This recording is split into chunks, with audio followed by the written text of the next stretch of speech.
Welcome to the Literary Titan podcast. In every episode, we dive into a book we've just read and share our thoughts, from best-selling authors to rising literary stars. We read it. Now let's talk about it. The Sage and the General is a thought-provoking spiritual fable.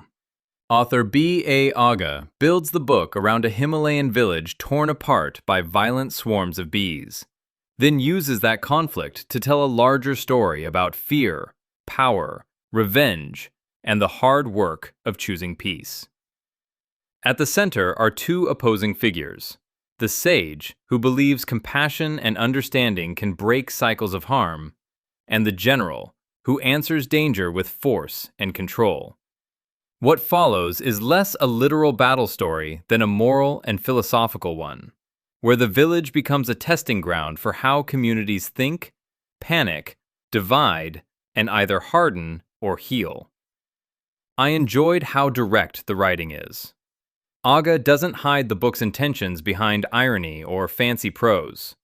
The story is clean, simple, and deliberate, which fits the fable form. I felt that clearly in the way the bees, the village, and the two leaders are set up, almost like living ideas, but still given enough human tension to keep the book moving. The dialogue can feel more symbolic.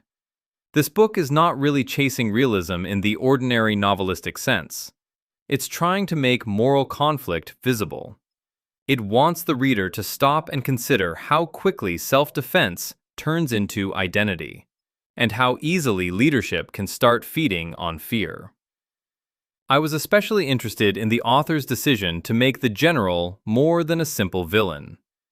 The book could have settled for an easy contrast between wisdom and aggression, but it pushes further and shows how conflict can become its own system, with followers, rewards, habits, and a logic that keeps reproducing itself.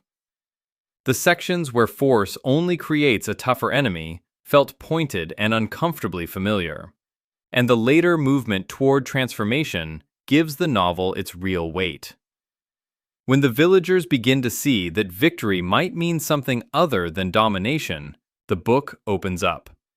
It stops feeling like an argument and starts feeling like an invitation. That shift worked for me.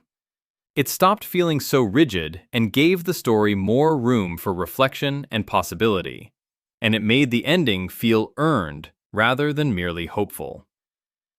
I would recommend The Sage and the General most strongly to readers who enjoy spiritual fiction, allegorical novels, and reflective moral tales that are more interested in ideas than plot twists.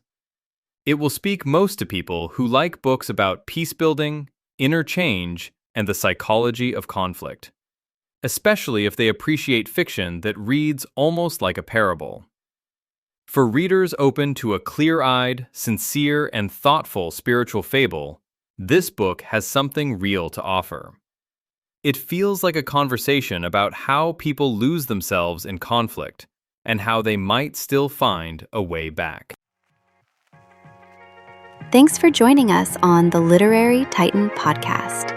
If today's review sparked your interest, be sure to pick up a copy of the book and experience it for yourself. If you enjoyed the episode, don't forget to subscribe, leave a rating, or share it with a fellow book lover. Until next time, keep reading, not just to escape, but to grow.